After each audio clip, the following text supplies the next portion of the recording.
Hindi ho. Pero kung totoong drug smuggling man sila, they should be prosecuted in court. And if convicted, they should serve sentence in jail. Hindi ko pipigilan yan. Kung anak ko, kung totoo. Ngayon, yung narration dito ni ko kilala itong taong to, forgot his name.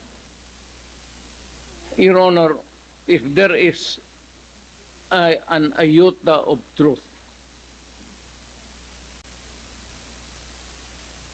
iota lang, baski konti lang, you can find out, may nilagay siya ng record. Now, I'm willing to execute an affidavit or kayo na lang to summon the banks or someone to my waiver. Kung may totoo lang maski isa, I will hang myself in front of you. You can summon, I will sign a waiver, all banks. Pati yung World Bank ng Amerika. Kung may isang totoo lang nakiting, I will resign and I will ask my daughter to resign and everybody in the family. That is my guarantee. And I will hang myself. Ding po kay former Senator Trillanes, sinabi po niya na piki ang war on drugs nung panahong administrasyon ni former President Duterte. May I ask to former Senator, bakit po niyo sinabi na piki ang war on drugs? Ang statement po na yon na peke po ang war on drugs ni Duterte noong nakarang administrasyon. Ito po ay bunga nung nakalap namin na impormasyon at ebidensya nung kami ay nag-iimbestiga nila Senator Laila De Lima at dun sa aming sariling pagkalap na impormasyon at base na rin dito po sa testimonya, Mr. Chairman, ni Arturo Las Cañas sa ICC na naisumite niya at nagkaroon na rin ng kopya dito po sa Quadcom at doon po sa kanyang video.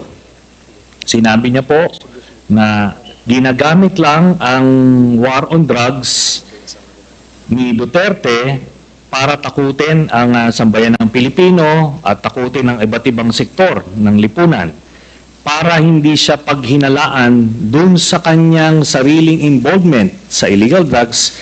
Kaya nga siya na-mention po na siya ang Lord of all drug lords. Ito po ay sinabi niya na mga kasabwat ni Duterte ay sina Michael Yang, Charlie Tan, Sammy Uy. At ito po si Michael Yang ay ayon mismo sa report ni Colonel Acerto na dating Deputy Director of the Drug Enforcement Group of the Philippine National Police. Sinumite niya yung report tungkol sa involvement ni Michael Yang. Dito naman po, dun sa sinasabi niyo po, Mr. Chairman, na si Jimmy Guba na Customs Intelligence Police, sinasabi niya na si Michael Yang ang involved doon sa magnetic lifters na shipment. Ngayon po, lahat po yan ay nakalap namin. Pero ngayon po, kung dahil po doon, tinignan namin kung ano yung ebidensya na pwede naming malink ito. Kaya nga po, binalikan namin yung mga bank accounts na nakalap namin kay Duterte noong 2016. Tinitignan namin kung merong mga pumasok na pagkapirahan dito po sa kanya. At doon nga po kami nakakita na mga deposito sa mga accounts ni Duterte galing po dito po sa grupo ng mga drug lords na ito. At kung papayagan po, Your Honor, Meron po akong PowerPoint presentation para po makita po nila kung ano yung sinasabi ko na money trail, paper trail dito po sa drug proceeds ni Mr. Duterte and his family. How many minutes will be your presentation? Ano Pwede lang po po yan? bang, 5 slides lang po ito, pero I will focus on the last slide lang ho. Sige, Mr. Chairman. sige, go ahead, Mr. Trillanes. So, ito po ang sige, doon po sa mga unang slides muna. Ayan. So, ito po yung mga bank accounts na nakalap ko po ito noong 2016. Tapos, ito po ay na-validate na ng ombudsman na kaparehas nga nung naisumite ng AMLAC sa kanila.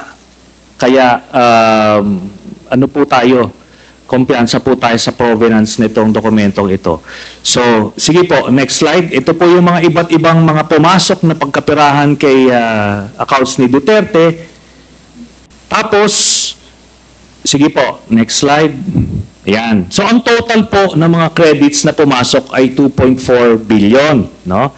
Ngayon, kung ano talaga yung actual total, malalaman po natin yan pagka binuksan po yung accounts. Ngayon po ito, no? Ang pagkakamali po ni Mr. Duterte nung nagtatago siya ng pagkapirahan, ay ginawa niyang joint account yung kanyang anak na si Vice President Sara Duterte. Kaya ito po ay alam po naman natin na exempted sa bank secrecy law ang impeachment. So lalabas po yan lahat. Sige po, next slide. Ito po yung last slide, no. Dito po, meron po ito pong mga transactions na ito. Meron pong kay Vice President Sara, meron po kay Duterte, meron po kay Baste Duterte, meron kay Pulong Duterte, at meron po kay Hanilet Abansenya. Ito pong mga ito ay mga manager's checks under their name na ang origin po ng account ay yung isa dun sa mga drug lords na minention ni Las Cañas na si Sammy Uy. Ito po, ano ito? Siguro ng mga panahon na yan, 2011 to 2013, medyo kumpiyansa sila sa kanilang mga gawain, kaya may physical na checks, no? Pero after that, ang mga deposito diretso na sa account, so wala nang paper trail. Pero makikita natin dito yung pattern po, Mr. Chairman. Nagdidibidendo yung drug lord doon sa pamilya nila Duterte tuwing October at April, no? Kaya sunod-sunod po yan. And by the way, makikita po natin si Vice President Sara, meron po siyang 2 checking in-encash dyan under her name, manager's checks. Tapos ito po ay while she was mayor, no? Kaya yan ay direct bribery, no? Tapos proceeds of the illegal drug trade. Ito po ang naging pruweba natin. Kaya nung cross match po namin yung dokumento na kuha namin at dito sa mga personalidad na minention po ni Arturo Las Cañas, na-confirm namin yung kanyang istorya. Nakita niyo po dyan, si Duterte, pareha sila ng amount na in-encash, no? Tapos, itong mga anak, sila Baste Duterte, ayan po, tagte 10 million every 6 months. Kay Pulong Duterte, meron din. Ngayon po, lahat ito ay hawak yan ng mga bangko mismo. Meron silang physical copy, meron silang soft copy netong mga sinasabi na ito. Kaya hindi po yan pwedeng i-deny lang kasi alam naman natin yung mga estilo ni Duterte. mag-a-admit konti, pero magde-deny to confuse everyone. Pero ito po yung smoking gun, Mr. Chairman. So, yan po, we concluded na peke talaga ito. Ginagawa niya yung war on drugs para proteksyonan niya yung sindikato niya na sina Michael Yang, Sammy Uy, at Charlie Tan. So, kaya po, nung sa Davao pa lang, pinapatay po nila yung kompetensya. Tapos, nung sila na ang presidente, ginawa nilang National Death Squad, ano, yung nangyari. Tapos, si Leonardo nga po yung ginawa niyang point person. Tapos, yung drug list na sinasabi ni Duterte, merong legitimate mga personalities doon, galing doon sa mga iba't ibang ahensya, pero pag may kailangan silang isingit ng mga kalaban nila sa drug business, sinisingit po nila doon. Kaya nga may mga tinutumba na mga involved din sa illegal drugs kasi kompetensya nila yon sa distribution. Kaya yan po, lahat na yan ay napagtagpi-tagpi namin. So, kaya that would explain kung bakit protektado si Michael Yang kahit na may report itong si Colonel Acerto. Tapos hindi lang po yan, nung nilabas po yung report na yon, sa sobrang pagproteksyon nila kay Michael Yang, yung mismong gumawa ng investigasyon, yun yung gustong ipapatay at sinampahan ng kaliwat kanang kaso. Kaya makita natin dun sa mga drug lord na hindi kasabwat sa sindikato ni Duterte, ano siya, porsigido siyang patayin, pero doon sa kanilang grupo, itong mga ito na mention, Michael Yang, Charlie Tan at Sammy Uy, protektado hanggang ngayon. Ni nga yung PDEA director ni Duterte na si Wilkins Villanueva, ni hindi nga masama sa drug list hanggang after 2022 si Michael Yang. Yun po ang dahilan kasi binilin po sa kanya yan ni Duterte. Salamat po. Mr. Chair, Yeah, please proceed, Congressman Teves. may I Mr. ask Chairman. the former President kung alam niyo po ba na kinasuhan po ni former Senator Trillanes sina Congressman Paulo Duterte, Attorney Mans Carpio for drug smuggling? Hindi ho. Pero kung totoong drug smuggling man sila, they should be prosecuted in court. And if convicted, they should serve sentence in jail. Hindi ko pipigilan yan. Kung totoo. Ngayon, yung narration dito hindi ko kilala itong taong to, forgot his name. Your Honor, if there is an iota of truth, ayuta lang, baski konti lang, you can find out, may nilagay siya ng record. Now, I'm willing to execute an affidavit or kayo na lang to summon the banks pursuant to my waiver. Kung may totoo lang baski isa, I will hang myself in front of you. You can summon, I will sign a waiver, all banks, pati yung World Bank ng Amerika. Kung may isang totoo lang nakiting, I will resign and I will ask my daughter to resign and everybody in the family. That is my guarantee. And I will hang myself.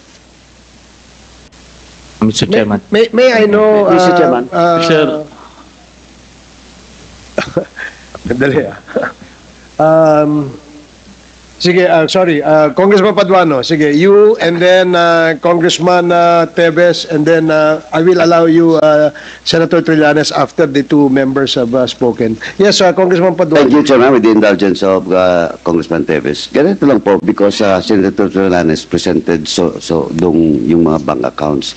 May I ask this good former senator, how did you acquire these documents, bank documents? Nung campaign po nung 2016, meron pong nag-abot sa aming opisina na ang pangalan po niya ay Joseph De Mesa, in-identify niya. So sinabi niya, meron siyang mga dokumento na pwede namin tignan. So, kampanya po yon, hindi po namin nabigyan ng atensyon until siguro a few weeks after, nakita ko po, yun pong nandoon, iba't ibang accounts. Then, chinek namin, binalidate po namin kung totoo yun, no?